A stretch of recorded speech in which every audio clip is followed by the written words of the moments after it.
तो फ्रेंड्स, आज होने वाली है आपकी बहुत ही जबरदस्त क्लास और बहुत ही महत्वपूर्ण क्लास जो होने वाली है आज आपके सीटेट के पॉजिटिव और नेगेटिव वर्ड की क्लास।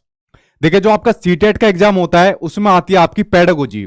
मैं बात करूं आपके पेडागोजी की, सबसे आसान आती है। अगर आपने पेडागोजी कर ली तो समझ लो आपका सीटेट का एग्जाम आपका पास हो गया, क्योंकि सबसे आसान आती है आपके सीटेट के एग्जाम में पेडागोजी, अगर आपको इसको करने का तरीका पता चल गया।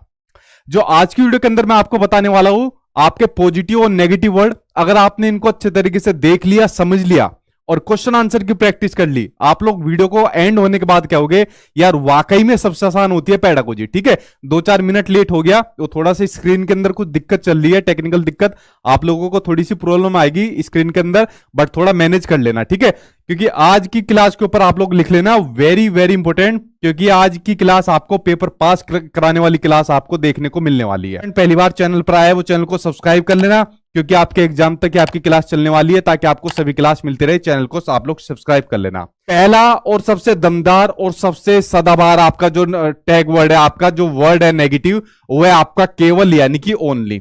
ऐसा हो ही नहीं सकता कि आपके सीटेट के एग्जाम में ये आपका वर्ड आपको देखने को न मिले, जो वर्ड आपका ओनली, केवल, मात्र, सिर्फ आपसे पूछा जाता है, जिसको इंग्लिश में कहा जाता है ओनली। ये वर्ड आपके सीटेट के एग्जाम में भर भर के आपके पूछा जाता है। ठीक है जी, मैं ठीक हूं, आई होप आप लोग सब ठीक होंगे। मैंने कहा कैमरा थोड़ा बहुत हिलेगा, थोड़ा मैनेज कर लेना।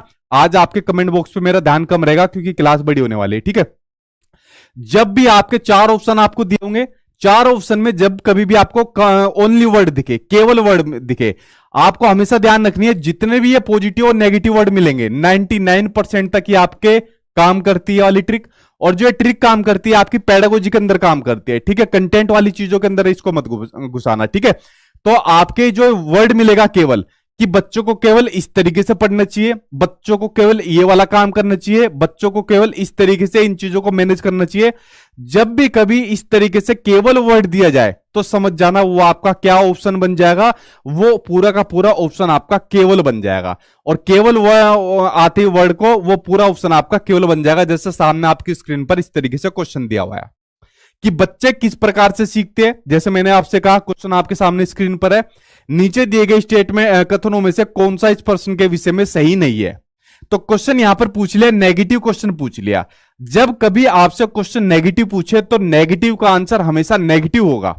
अगर पॉजिटिव पूछ लेगा तो आंसर फिर उसका पॉजिटिव होगा। ठीक है, तो देखते हैं, बच्चे तब सीखते हैं जब वे संज्ञानात्मक रूप से तैयार होते हैं। बिल्कुल सही बात है, जब वे आपके कोग्निटिवली रूप से आपके तैयार हो जाते हैं, उनके पास जानकारी आ जाती है, कोग्निटिव रूप से, संज्ञानात्मक रूप से जब उनके पास जानकारी आ जाती है, मैच्योर हो जाते हैं, तब वो सीख जाते हैं। तो पहली बात सही है।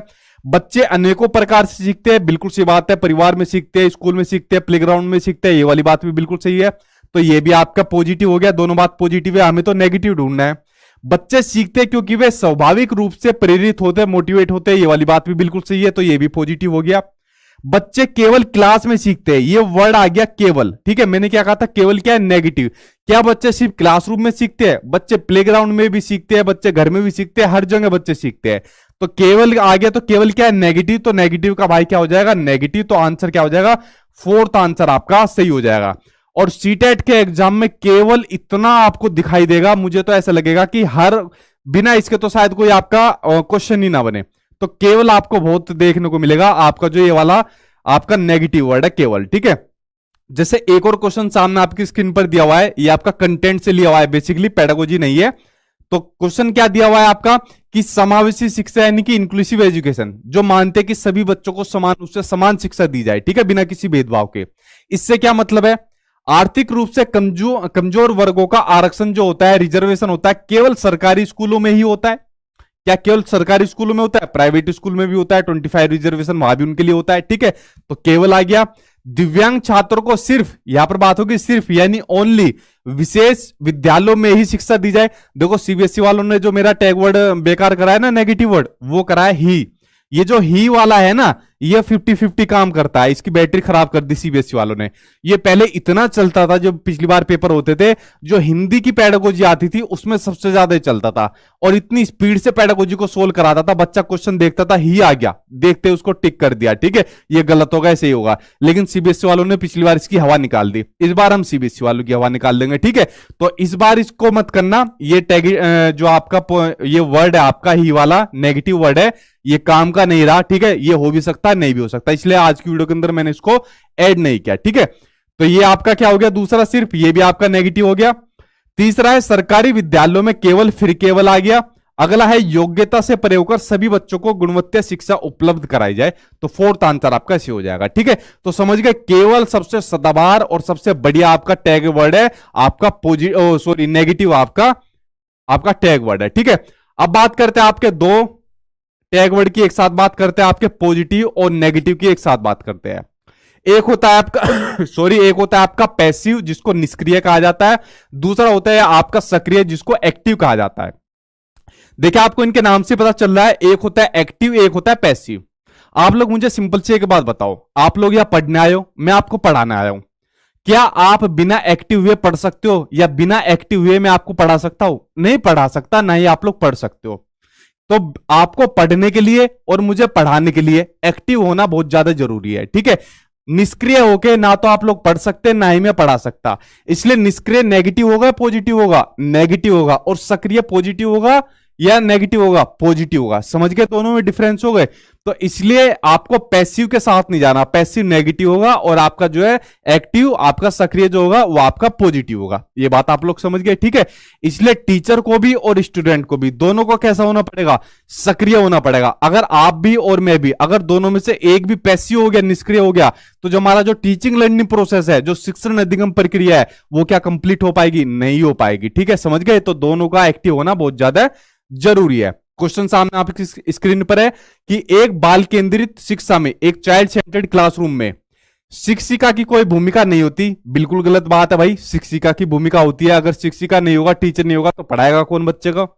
शिक्षिका की सक्रिय भूमिका होती है, यानी एक्टिव भूमिका होती है, पॉजिटिव दिख गया मुझे। तथा विद्यार्थी यानी स्टूडेंट की निष्क्रिय भूमिका होती है। मैंने क्या कहा? दोनों को पैसिव एक्टिव होना जरूरी है। इसने एक को एक्टिव बना दिया, दूसरे को पैसिव बना दिया, गलत हो जाएगा आपका। विद्यार्थियों की सक्रिय भूमिका होती है, बिल्कुल सही बात है। और शिक्षिका की निष्क्रिय भूमिका होती है, या इसने उल्टा कर दिया, ठीक है, तो ये भी नहीं होगा। शिक्षिका व विद्यार्थियों दोनों की ही सक्रिय भूमिका होनी जरूरी है। आंसर आपका फोर्थ आंसर सही हो जाएगा। तो इन दोनों के बारे में आप लोग समझ गए, एक्टिव आपका पॉजिटिव है, पैसिव आपका नेगेटिव है, ठीक है। इन दोनों के बारे में इस तरीके से आपको करना है। ये आपके अलग अलग भी पूछे जाते हैं, एक साथ भी पूछे जाते हैं। ये बड़े महत्वपूर्ण आपके नेगेटिव और आपके पॉजिटिव वर्ड है। बात करते हैं आपका बड़ा महत्वपूर्ण आपका नेगेटिव वर्ड। पिछली बार बहुत धमाल मचाया इसने, जो पिछली बार आपका ऑनलाइन एग्जाम हुआ था, ठीक है, मल्टीपल शिफ्ट में जो आपके क्वेश्चन पूछे गए थे।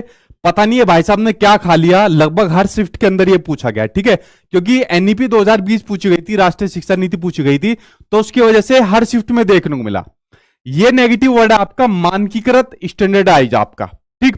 और ये वर्ड आपका ऐसे पूछा गया, मानकीकृत, इसको आकलन दे दिया कहीं पर, ठीक है, मानकीकृत इसको आकलन, या मानकीकृत स्टैंडर्डाइज असेसमेंट दे दिया, या स्टैंडर्डाइज आपका पेपर दे दिया, ठीक है।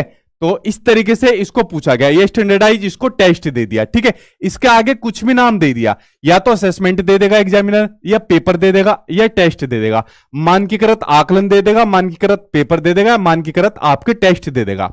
आपको नाम याद रखना है इस भाई साहब का, मानकीकृत, इसको मत भूल जाना बिल्कुल भी। तो मानकीकृत आपका क्या है? नेगेटिव। अब क्या हो गया? ये मानकीकृत होता क्या है? देखो, मानकीकृत होता क्या है, आपको जो मानकीकृत होता है, स्टैंडर्डाइज टेस्ट होता है, पेपर होता है, ये वो मानकीकृत होता है जो पहले से चीजें चलती आ रही है, ठीक है। जो एक मानक होते हैं, एक रूल्स होते हैं जो पहले से चलते आ रहे हैं। बच्चा स्कूल के अंदर गया, स्कूल के अंदर जाने पर बच्चों को सेम जो रूल्स होते हैं, जो मानक होते हैं स्कूल के, कि भाई स्कूल के अंदर जाओगे, 6 महीने बाद आपका एग्जाम होगा, 1 साल बाद आपका एग्जाम होगा, इसके अंदर आपको क्वालिफाई करना है, आपने क्वालिफाई कर लिया तो नेक्स्ट क्लास के अंदर हम आपको प्रमोट कर देंगे।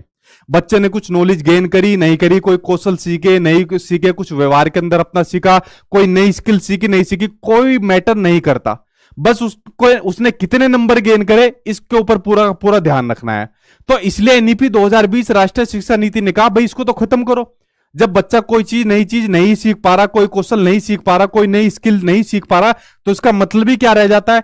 इसलिए इसको नेगेटिव माना गया मानकीकृत को, ठीक है। चाहे मानकीकृत पेपर हो, टेस्ट हो, मानकीकृत किसी भी तरीके की चीज हो, पेपर में कहीं भी है भाई साहब दिख जाए, पेन लेकर बैठ जाना और समझ जाने आपका क्या है, नेगेटिव आपका। और बहुत बार आपका पिछली बार आपके पेपर में देखने को ही मिला था, ठीक। जैसे एक क्वेश्चन इससे जुड़ा हुआ सामने आपकी स्क्रीन पर आ गया कि एक सामाजिक संरचनात्मक कक्षा में कौन सी आकलन विधि अधिक उपयुक्त रहेगी, वो आपको बताना है। पहली है सहयोगी प्रायोजित कार्य यानी कोलैबोरेटिव प्रोजेक्ट, बिल्कुल सही बात है। कोलैबोरेटिव प्रोजेक्ट मतलब जिसमें अपने जो सहपाठी वगैरह होते हैं, आपस के दोस्त यार होते हैं, आपस में एक साथ मिलकर प्रोजेक्ट बनाएंगे, साथ में सहपाठी अधिगम करेंगे, एक साथ सीखेंगे। पहला तो सही हो जाएगा। तो पहला तो आपका पॉजिटिव है, बिल्कुल सही होगी। एक शब्दों वाले वस्तुपरक प्रश्न यानी ऑब्जेक्टिव क्वेश्चन रहेंगे आपके, वन वर्ड वाले आंसर, तो ये तो आपका होने से रहा। उसके अलावा मानक परीक्षण आपका स्टैंडर्डाइज टेस्ट, मैंने क्या बताया था, ये क्या होता है आपका, नेगेटिव होता है आपका, तो ये तो आपका होने से रहा। मात्र स्मरण पर आधारित, स्मरण आपका, ठीक है, याद करना, मेमोराइज करना, ये आपका क्या होता है, ये आपका नेगेटिव आपका वर्ड होता है, ये भी आपका भी आ जाएगा, ठीक है। तो ये क्या होता है आपका, नेगेटिव होता है। तो देखिए दो नेगेटिव मिल गए, तो दो ऑप्शन तो वैसे ही गलत हो गए, एक का थोड़ा इसके अंदर दिमाग लगा है, तो आंसर क्या बच जाएगा, फर्स्ट आंसर आपका सही हो जाएगा, ठीक है। तो समझ गए इस भाई साहब के ऊपर, मानकीकृत के ऊपर, ये आपका नेगेटिव आपका वर्ड है, ठीक। ये आपका इस बार नया पेपर के अंदर देखने को मिला। अब बात करते हैं नेगेटिव वर्ड के ऊपर, कुछ और के ऊपर। ये आपके दंड या फिर सजा या फिर वह यानी कि पनिशमेंट या फिर फियर। आपको बच्चों को किसी भी तरीके का पनिशमेंट, किसी भी तरीके की सजा या किसी भी तरीके का डर नहीं दिखाना, ना इसको फिजिकली पनिशमेंट देनी है, ना ही उसको मोरली पनिशमेंट देनी है। आपकी और हमारी खूब अच्छी तरीके से तुड़ाई हो चुकी है, ठीक है। डंडों से भी पिटे, हाथ खड़े कर चुके हैं, मुर्गा भी बन चुके हैं। कुछ टीचर यहां मारते थे दबा दबा के, ठीक है, कुछ कान पे भी मारा हुआ है अच्छी तरीके से, ठीक है। कुछ ने खून भी निकाल चुके हैं अच्छी तरीके से। तो इतनी बढ़िया तरीके से मार पिटाई हो चुकी है, ठीक। बट आज की डेट में हम बच्चों को उंगली भी नहीं दिखा सकते, उसको ये भी नहीं कह सकते तू गधा है, ठीक है। इतनी भी हमारी औकात नहीं है बच्चों को बोलने की, इतनी बड़ी सुप्रीम पावर आज की डेट में बच्चा बन चुका है।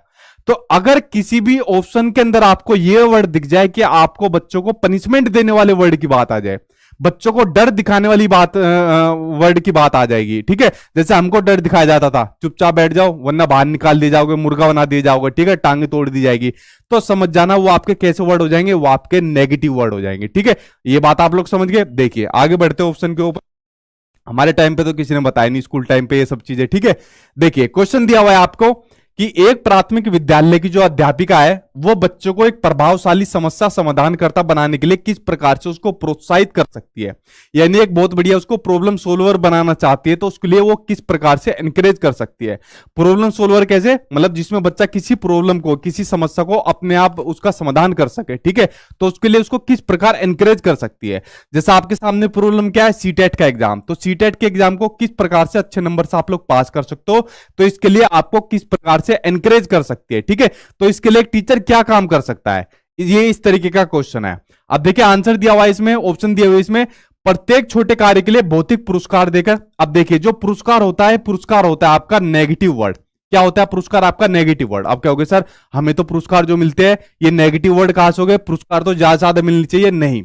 जो पुरस्कार होते हैं, रिवार्ड होते हैं, वो आपका नेगेटिव वर्ड होते हैं। पुरस्कार अगर आप इसको पॉजिटिव वर्ड के रूप में लोगे, तो पुरस्कार अगर कभी पार्शली मिले, किसी खास अचीवमेंट पे मिले, मान लीजिए आपने सीटेट का एग्जाम पास कर लिया, बहुत अच्छे नंबर से पास करा, आपने गवर्नमेंट जॉब पास करी, बहुत अच्छे नंबर से पास करी, ठीक है, किसी खास अचीवमेंट पर आपको शाबाशी मिली या कुछ और बड़ा कीर्तिमान हासिल करा, उस पर अगर कोई रिवार्ड आपको मिला तो वो आपका पॉजिटिव है। वरना छोटे छोटे काम के लिए अगर आपको रिवार्ड मिला है, पुरस्कार मिला है, तो आपका क्या होगा, आपका नेगेटिव होगा। और सीटेट में हमेशा पुरस्कार ज्यादातर जब भी आया आपका नेगेटिव वर्ड आया, ठीक है। तो पहला आपका होने से रहा।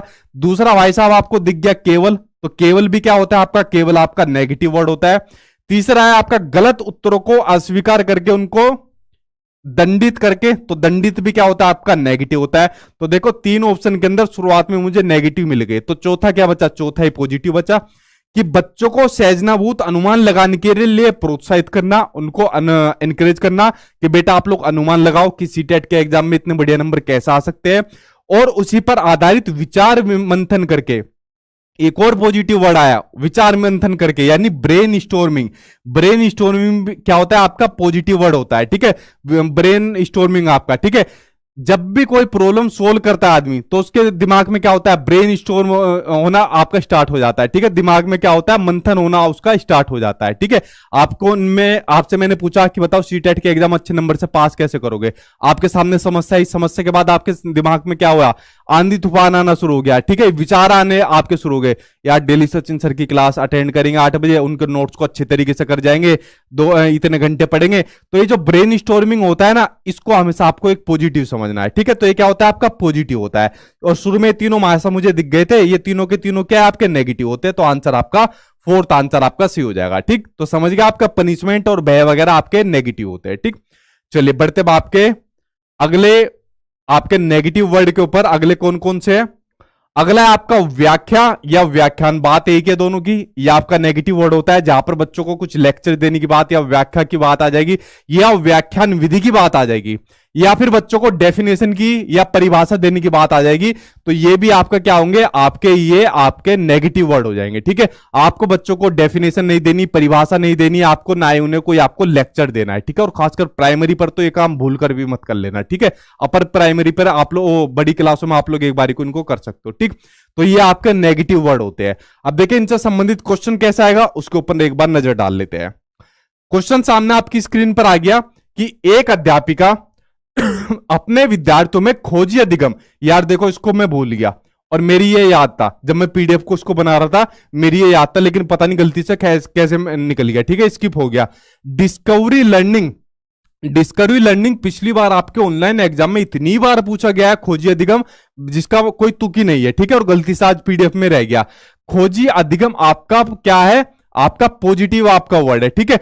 खोजी अधिगम, जिसमें बच्चा खुद अपने आप खोज करते हुए चीजें सीखता है। हम बच्चे से कहेंगे बेटा जा 5 जानवरों के बारे में लिख के आ, या 5 जानवरों के बारे में जितनी डिटेल है पता करके आ, तो बच्चा अपने आसपास के परिवेश में जाएगा, डॉग के बारे में लिखेगा, बिल्ली के बारे में लिखेगा, ठीक है, उसके अलावा गाय भैंस के बारे में लिखेगा। तो जब वो इस तरीके से डिस्कवरी लर्निंग खोजी अधिगम करेगा तो ज्यादा जल्दी सीखेगा और उसके अलावा डिटेल में चीजें सीखेगा। तो इसको जब भी कभी आपको खोजी अधिगम देखने को मिल जाए तो समझ जाने ये आपका पॉजिटिव लर्निंग है, भर भर के आपके ऑप्शन के अंदर पूछा गया था, ठीक है। तो बाई मिस्टेक ये स्किप हो गया, लेकिन शुक्र है भगवान का क्वेश्चन के अंदर मिल गया, ठीक है। तो खोजी अधिगम को सुसाध्य करना चाहती है एक अध्यापिका अपने बच्चों के बीच में, ठीक है, यानी अध्यापिका बढ़िया है वो। तो इसके लिए उस अध्यापिका को क्या करना चाहिए? बताओ उस अध्यापिका को क्या करना चाहिए? व्याख्यान विधि का अत्यधिक प्रयोग करना चाहिए। व्याख्यान विधि क्या होती है? मैंने पहले बता दी, व्याख्यान विधि ये आपकी नेगेटिव होती है, ठीक, ये तो नहीं करना चाहिए। केवल भाई साहब मुझे शुरू में ही मिल गए, मुझे आगे पढ़ने की जरूरत नहीं है, केवल भी आपका क्या होता है? नेगेटिव होता है। आवश्यकता मार्गदर्शन के साथ स्वनिर्देशित प्रयोग को सुसाध्य करना चाहिए। अगर बच्चे से कह दे कि बेटा आसपास के 5 जानवरों के बारे में लिखकर लेकर आओ, डिस्कवरी उसको खोजी अधिगम के बारे में कह दिया, ठीक है। तो आवश्यकता मार्गदर्शन के साथ, जहां पर भी बच्चों को जरूरत पड़ रही है, मार्गदर्शन की, गाइडेंस की जरूरत पड़ रही है, उसके साथ स्वनिर्देशित प्रयोग को सुसाध्य करना चाहिए, ठीक है। जहां जरूरत पड़ रही है उसके साथ साथ बच्चे को उसके साथ साथ गाइडेंस देनी चाहिए। तो सबसे बढ़िया और इफेक्टिव तरीका आपका यही रहेगा, आंसर थर्ड हो जाएगा। विद्यार्थी को बिना किसी मार्गदर्शन के खुद काम करने देना चाहिए। देखो बच्चा इतना बड़ा नहीं होता कि अपने आप ही मार्गदर्शन के सारा काम कर जाएगा, फिर स्कूल ही जाने की क्या जरूरत होगी, घर में बैठ कर कर लेगा सारा काम, टीचर का काम ही क्या बचेगा। तो ये आंसर आपका नहीं होगा, आंसर आपका थर्ड आंसर आपका सही हो जाएगा, ठीक है। समझ गए इस बात को? और इसको देख लेना, खोजी अधिगम को, ये आपका पॉजिटिव आपका वर्ड है, ठीक है। बढ़ते अब आपके अगले नेगेटिव और पॉजिटिव वर्ड के ऊपर। यहां तक आप लोग समझ गए इसके ऊपर। अगले पॉजिटिव और नेगेटिव वर्ड है आपका। पहले अगर मैं नेगेटिव की बात करूं तो रटना, याद करना, संस्कृत वाले लिख लेना, कंठस्थ करना, ठीक है। हालांकि कंठस्थ मत लिखो, कंठस्थ भी पिछली बार फेल हो गया था, ठीक है, वो भी आपका कई बार पॉजिटिव के अंदर चला जाता है। रटना और याद करना, रोट और मेमोराइज करना, ठीक है, रोट लर्निंग और आपका मेमोराइज करना, ठीक है। तो इसी को याद करो, इन दो को याद करो। ये आपका किसके अंदर आते हैं? रोट, इसके नेगेटिव के अंदर आते हैं। पॉजिटिव के अंदर क्या आ जाएगा? अगर बच्चों को कहा जाए कि आपको कोई चीज रटनी है, कोई चीज आपको याद करनी है, स्मरण करनी है, मेमोराइज करनी है, तो समझ लेना वो ऑप्शन आपका पूरा का पूरा आपका गलत हो जाएगा। कभी भी बच्चों को आपको रटने के ऊपर, स्मरण करने के ऊपर आपको फोकस नहीं करना, हमेशा उसको समझाने के ऊपर आपको प्रेरित करना है, फोर्स करना है, ठीक है। अंडरस्टैंड करने पर और कंसेप्चुअल अंडरस्टैंडिंग पर ज्यादा बल देना है। अच्छा एक बात बताओ, जो पेडागोजी होती है, क्या पेडागोजी आपका सब्जेक्ट कहीं भी आपका रटने का सब्जेक्ट है? मुझे बता दो कौन सी ऐसी किताब है, बता दो जहां पर पेडागोजी को आप रट कर मतलब इसको समझ सकते हो। कोई किताब नहीं है। मैं चारों आपको वो होते हैं ऑप्शन होते हैं उसको एक्सप्लेन कर रहा हूं, क्योंकि पेडागोजी समझकर ही सीखी जाती है, इसको आप रट कर नहीं सीख सकते। और जो आपका सीटेट का जो पैटर्न इस बार बन गया है ना, जिस बच्चे ने समझकर चला गया पेपर को, उसकी पकड़ से बाहर आपका सीटेट का एग्जाम नहीं है। इसलिए कहा गया है कि आपको चीजें बच्चों को समझानी पड़ेगी, ना कि उसको रटानी पड़ेगी। ठीक है, दो एक दो, दो दूनी चार वाला काम अब नहीं चलेगा। ठीक, तो ये आपके रटने याद करने आपके नेगेटिव है और आपके समझना आपका पॉजिटिव आपका वर्ड है। ठीक, अब देखिए क्वेश्चन सामने आपकी स्क्रीन पर आ गया कि क्वेश्चन किस तरीके से है कि विद्यार्थियों के अधिगम को सुसाध्य करने के लिए शिक्षिका को निम्नलिखित में से किस पर ध्यान देना चाहिए? बताओ कि विद्यार्थी जो सीख रहा है उसको सुसाध्य करने के लिए, फैसिलिटेट करने के लिए किस पर ध्यान देना चाहिए?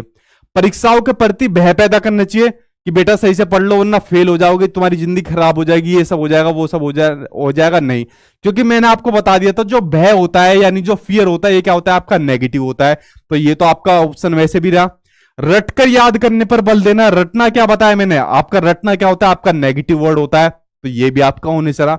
उसके अलावा निष्क्रिय, निष्क्रिय यानी पैसिव, पैसिव मैंने आपको शुरुआत में क्या बता दिया था? आपका नेगेटिव वर्ड होता है। देखो तीन ऑप्शन तो नेगेटिव नेगेटिव नेगेटिव मिल गए, तो ये तो वैसे ही कट गया। बचा क्या भाई साहब? फोर्थ आंसर बचा कि बच्चों के पूर्व ज्ञान से संबंध जोड़ना।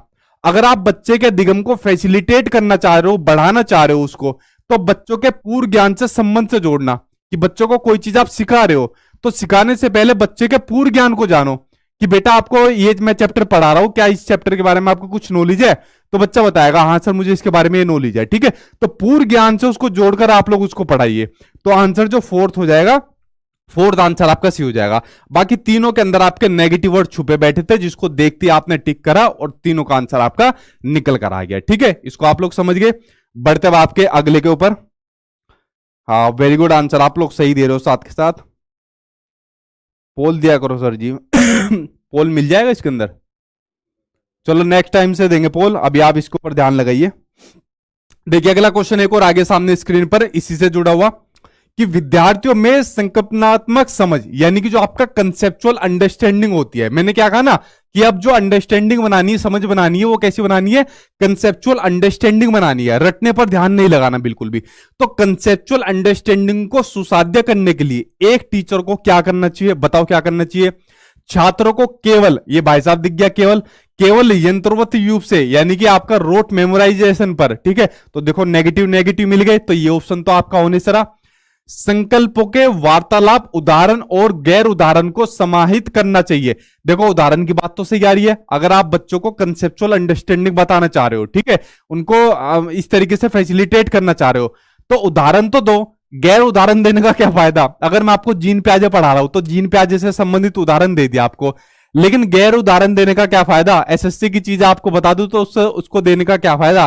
तो ये तो आपका ऑप्शन आपका होने से रहा। ठीक, जो प्रस्तुत किया है और जो पहले से ही ज्ञात है उन दोनों के संबंध स्थापित करने के अवसर प्रदान करनी चाहिए। बिल्कुल सही बात है। अध्यापन की व्याख्यान विधि, तो देखो यहां पर क्या आ गया? आपकी व्याख्यान विधि आ गया। ये क्या हो जाएगा? आपका नेगेटिव हो जाएगा।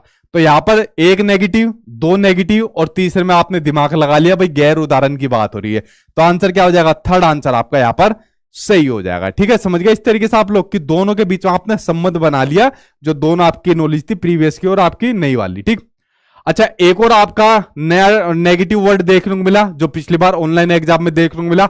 हालांकि ऑफलाइन एग्जाम में भी आता था, लेकिन ऑनलाइन एग्जाम में पिछली बार इसने खूब धूम मचाई थी। ये वाला नेगेटिव वर्ड है आपका ड्रिल एंड प्रैक्टिस, वेधन और अभ्यास। ठीक है, आप क्या सर प्रैक्टिस करने से तो हमारी नॉलेज बढ़ती है, वो वाली कहावत है कि practice makes a man perfect. ठीक है, ये वाली कहावत आपकी देखो यहां पर नेगेटिव कैसे हो जाती है? अगर हम किसी बच्चे को ज्यादा प्रैक्टिस कराते रहेंगे, बेटा कर इसकी प्रैक्टिस करता रहे, तो प्रैक्टिस कराने से बच्चा उसका आदी हो जाएगा और रोट मेमोराइजेशन की तरफ चला जाएगा। जब वो रोट मेमोराइजेशन की तरफ चला जाएगा, रोट लर्निंग की तरफ चला जाएगा, तो आपका क्या हो जाएगा? आपका नेगेटिव वर्ड हो जाएगा। ठीक है, इसलिए ड्रिल और प्रैक्टिस को क्या माना गया है कि इसको कम से कम बच्चों को कराया जाए। ठीक है, कंसेप्चुअल अंडरस्टैंडिंग की तरफ ज्यादा कराया जाए। ठीक है, तो आपको ध्यान रखना है ड्रिल एंड प्रैक्टिस जो है आपका वेदन और आपका अभ्यास है, ये आपका नेगेटिव वर्ड है। ठीक है, इसको आप लोग समझ गए। अब जैसे क्वेश्चन सामने आपकी स्क्रीन पर आ गया कि बच्चे के चिंतन में संप्रत्यात्मक बदलाव को किस प्रकार प्रोत्साहित आप लोग कर सकते हो, बताओ। कंसेप्चुअल चेंज को, कंसेप्चुअल अंडरस्टैंडिंग को, ठीक है, किस प्रकार से आप लोग प्रोत्साहित यानी एनकरेज कर सकते हो। दंड का यूज करके, पनिशमेंट का, पनिशमेंट क्या बताई थी मैंने, पनिशमेंट क्या होता है आपका, नेगेटिव होता है, तो ये तो आपका होने से रहा। बहु विभिन्न उदाहरण देकर और बच्चों को उनके तर्क खोजने के लिए, देखो बात आ गई ना यहां पर, तर्क खोजने की बात आ गई यहां पर। ठीक है, तो खोजी उपागम मैंने क्या कही थी, खोजी उपागम क्या होता है आपका पॉजिटिव वर्ड होता है। तो भाई आपका पॉजिटिव आपका ये देखने को मिल गया। बच्चों को सही संप्रत्यय का रट्टा मार का, रट्टा मारना क्या होता है, रट्टा मारना आपका होता है आपका नेगेटिव वर्ड होता है, ये भी होने से रहा। बारंबार वेदन और अभ्यास, ड्रिल एंड प्रैक्टिस, तो ड्रिल एंड प्रैक्टिस क्या होता है आपका नेगेटिव वर्ड होता है। तो देखो एक ऑप्शन के अंदर सारे आपके पॉजिटिव और नेगेटिव देखने को मिल गए। तो पॉजिटिव कौन सा है कि भाई अलग अलग उदाहरण देकर बच्चों को क्या काम करो, तर्क खोजने के लिए उन्हें कहो। ठीक है, तो सबसे पॉजिटिव आंसर आपका सेकंड आंसर आपका सही हो जाएगा, जिससे बच्चे की कंसेप्चुअल अंडरस्टैंडिंग, कंसेप्चुअल चेंज बनेगा। तो सेकंड आंसर आपका सही हो जाएगा। ठीक है, समझ गए आप लोग। चलिए बढ़ते आपके अगले पॉजिटिव और नेगेटिव वर्ड की ओर। अगले पॉजिटिव और नेगेटिव वर्ड है आपके, जिस भी ऑप्शन में आपको text book centred, teacher centred या फिर करिकुलम सेंटर्ड, ठीक है, या फिर आपका करिकुलम सेंटर्ड मिल जाए, समझ जाना वो आपके नेगेटिव वर्ड है। आपको सिर्फ और सिर्फ एक चीज ध्यान रखनी है, चाइल्ड सेंटर्ड यानी कि बाल केंद्रित। क्या ध्यान रखना है, सिर्फ और सिर्फ आपको बाल केंद्रित ध्यान रखना है। मैं यहां पर इसलिए पढ़ा रहा हूं, आप लोग इसलिए पढ़ रहे हो, ये सब शिक्षण व्यवस्था इसलिए क्योंकि बच्चा है। ठीक है, तो सिर्फ और सिर्फ इसलिए काम यहां पर हो रहा है क्योंकि बच्चा है, बच्चों को सुप्रीम पावर आपको माननी है। ठीक है, तो जितनी भी शिक्षण व्यवस्था चल रही है मैं पढ़ा रहा हूं, वो आप लोग पढ़ रहे हो। सरकार वैकेंसी निकालती है, सरकार वैकेंसी देती है, टीचर बनाती है, योजना बनाती है, क्योंकि सेंटर में कौन है, बच्चा है। ठीक है, तो ये बात आपको ध्यान रखनी है, बच्चे से बड़ी सुप्रीम पावर कोई नहीं है। अगर आपने इस बात को अपने दिमाग में बैठा ली और बच्चे के हित में हमेशा आंसर दिए, ठीक है, पूरी दुनिया एक तरफ और बच्चा एक तरफ, और अगर आप बच्चे के साथ में चले गए, आपका आंसर कभी गलत नहीं होने का। ठीक है, तो ना तो आपको चाइल्ड से टेक्स्ट बुक सेंटर्ड मानना, ना टीचर सेंटर्ड मानना, ना ही करिकुलम सेंटर्ड मानना, सिर्फ और सिर्फ क्या मानना है आपको, चाइल्ड सेंटर्ड मानना है, यानी कि बाल केंद्रित मानना है। पूरी दुनिया जाए बाढ़ में, हमारा बच्चा जाए साइड में। ठीक है, ये चीज आपको माननी है। देखिए क्वेश्चन जैसा आपके सामने स्क्रीन पर आ गया कि राशि ने बच्चों की अवधारणाओं के प्रति समझ का आकलन करने के लिए, जो बच्चों के कंसेप्ट होते हैं, अवधारणाएं होती है, उनकी समझ का आकलन करने के लिए एक नई विधि का प्रयोग किया। देखो राशि भी मतलब टैलेंटेड टीचर है, किस तरीके का वो प्रयोग कर रही है। ठीक है, उसने बच्चों से कहा कि वे एक उत्तर के लिए जितना संभव हो अधिक से अधिक प्रश्न बनाए। ठीक, यानी क्रिएटिव टीचर है यहां पर राशि। तो शिक्षण अधिगम का यह उपागम क्या है वो आपको बताना है। बाल केंद्रित है, आप कहोगे सर आपने पॉजिटिव बता दिया, बाल केंद्रित जहां पर भी ऑप्शन में मिल जाए आंख बंद करके लगा देना, तो लगा दो भाई आंख बंद करके। पाठ्य पुस्तक केंद्रित आपका नेगेटिव होता है। उपदेशात्मक, जहां पर भी उपदेश देने की बात आ जाएगी आपका नेगेटिव हो जाएगा। कंठस्थीकरण, मेमोराइज करना, मेमोराइज करने की बात क्या कही थी मैंने, आपका नेगेटिव होता है। आंसर क्या हो जाएगा, नेगेटिव नेगेटिव नेगेटिव। सिर्फ आपका फर्स्ट आंसर आपका यहां पर सही हो जाएगा। ठीक है, चलिए